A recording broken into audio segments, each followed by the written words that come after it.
મિત્રો સામાન્ય રીતે દુનિયામાં બે પ્રકારની કાર્યવાહી થાય છે આપણા દેશમાં. એક દીવાની અને ફોજદારી. ઘણા લોકોને ખબર નથી હોતી કે દીવાની કાર્યવાહી એટલે શું અને ફોજદારી કાર્યવાહી એટલે શું.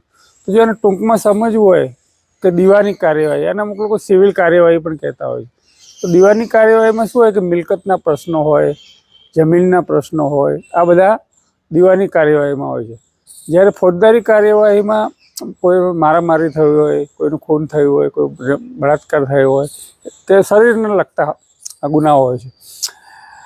દીવાની કાર્યવાહીમાં પોલીસને કોઈ પણ હસ્તક્ષેપની જરૂર પડતી નથી, જ્યારે ફોજદારી કાર્યવાહીમાં પોલીસના હસ્તક્ષેપની જરૂર પડે છે. એટલે મિત્રો બહુ જ અગત્યનું છે કે બંને વસ્તુ સમજવું. દીવાની કાર્યવાહીમાં વાદી અને પ્રતિવાદી એટલે કે અરજદાર અને સામેવાળા બંને હોય છે, અને બંનેને પોતપોતાનો કેસ સાબિત કરવો પડે છે. જ્યારે ફોજદારી કાર્યવાહીમાં ફરિયાદીએ પોતાનો કેસ સાબિત કરવો પડે છે. કેમ કે કાયદાનો એક સિદ્ધાંત છે કે 99 આરોપીઓ ભલે છૂટી જાય પણ એક નિર્દોષને સજા ન થવી જોઈએ.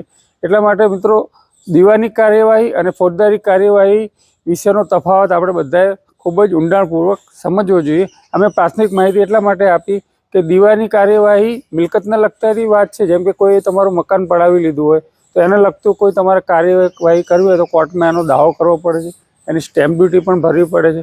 એ બહુ ઊંડાણપૂર્વકની પ્રક્રિયા છે. પણ ટૂંકમાં સમજીએ તો દીવાની અને ફોજદારી કાર્યવાહી બંને અલગ અલગ બાબત છે, જે આપણે સમજવું જોઈએ.